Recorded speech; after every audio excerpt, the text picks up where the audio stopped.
some guard retention principles today.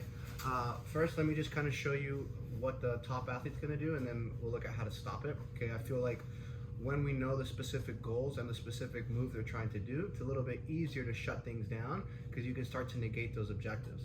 Now, the main guard pass we're gonna look at today is a knee slice pass, okay, which is the bane of most guard players' existence, right? Because they just slice through your guard and you're like, shoot, I don't have a guard anymore, and it just ends up in a funky situation.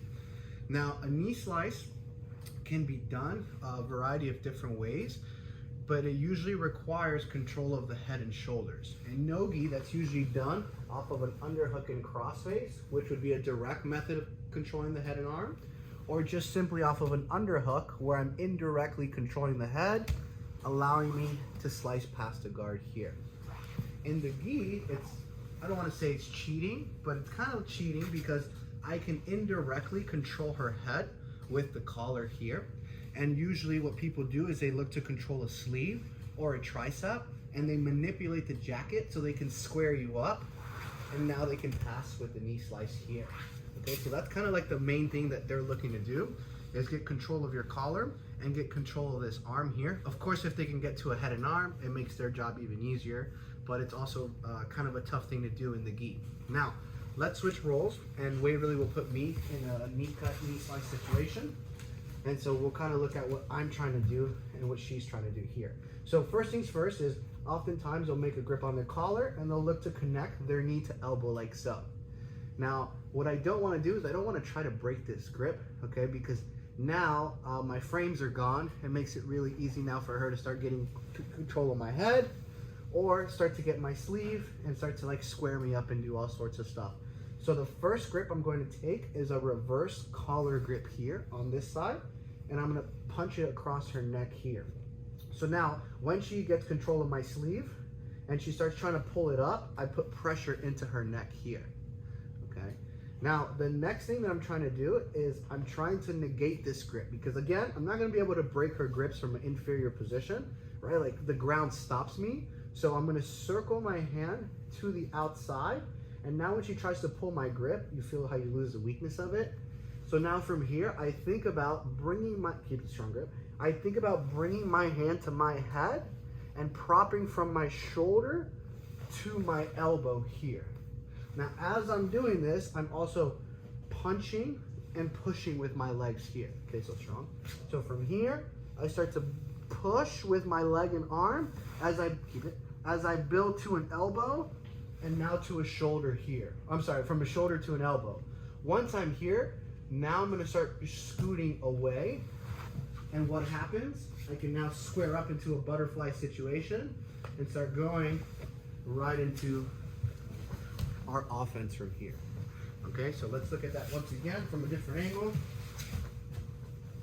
We're here in a knee slice. Okay, so first things first is she's looking to connect this position. Right away, I make this reverse collar grip. So look, my four fingers are inside and I start to push. So as she tries to put pressure, right, it's a tough thing to do. From here, I'm circling my hand. So now when she tries to pull my elbow and square me up, it's really tough. I start to bring my hand to my head and I start to bring my elbow back so that I can start building height. Now, it's hard to build height just alone with this arm. So I'm pushing myself away with my left leg here so I can start to get up to an elbow here. As soon as I get this elbow, I can now put my top leg on the floor, scoot, and now she's kind of in an awkward stance. And to avoid her standing back up, I just kind of give her a little tug and get my butterfly hook inside. If I want to go into butterfly sweeps, great. If not, I can feed the collar and start to play collar sleeve game as well. But the mindset is, as soon as we recover, we're trying to get some guard or some sweep going. Okay, last one. Here, she gets to a knee slice on either side. Okay, right away I deny her this grip. Okay, so I get the collar, hand to the outside. I get my knee into this hip crease here. Start to move and get up to an elbow. From here, I start to shrimp and square everything back up and put her back into an offensive position here. All right, let's get after it. 3, 2, 1. So now let's look at a different way that we can retain our guard. Okay, so when we're in this knee cut position, okay, the way this pass works is she creates an angle where I have a top leg and a bottom leg. Now, if I can misalign that and get my legs back onto the same like plane, it'll make it hard for her to knee slice. She'll never be able to.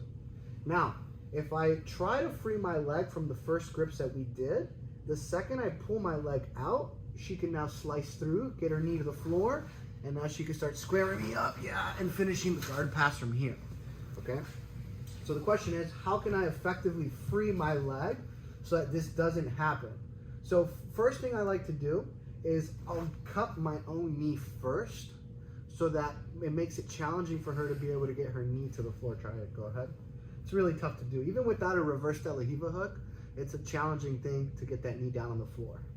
Now, I want to incorporate my free leg and use it as a frame. Now, the way I'm going to do this is my leg is going to replace my hand by throwing it around and almost like a lasso post on the shoulder. Sure, if I can get my foot all the way inside to a lasso, which Waverly is really little, it's hard to do, but you can. Okay, go back, leg up for base.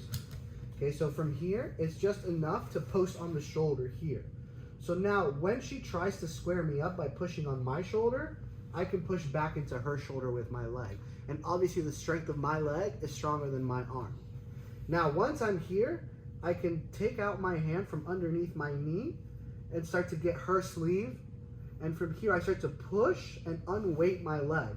When she tries to knee slice now, it's just so difficult with this frame, where now I can get my leg to the far hip and start to square up. And now there's no top leg, bottom leg situation. I just have some form of open guard.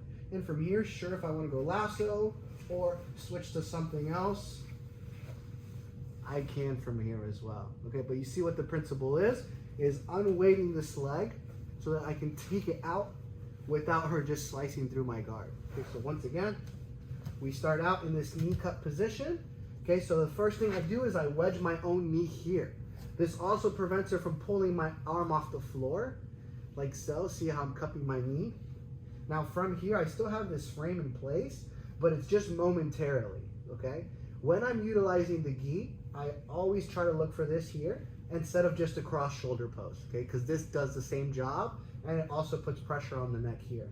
Now from here, I draw a big circle with my leg and lead with my heel and post on the shoulder.